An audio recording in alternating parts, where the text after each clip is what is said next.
Gamay ra imong kuha ron.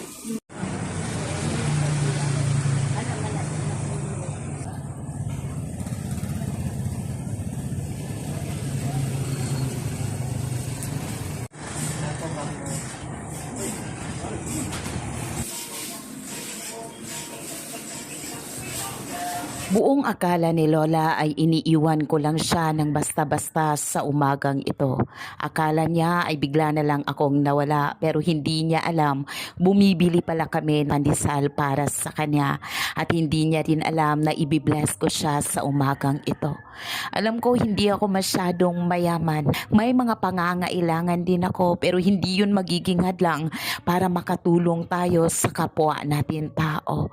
Sobra itong nakapagpapasaya sa kanya na kahit sa simpleng bagay ay makakabless siya sa kanyang pamilya at uuwi siya na hindi walang dala.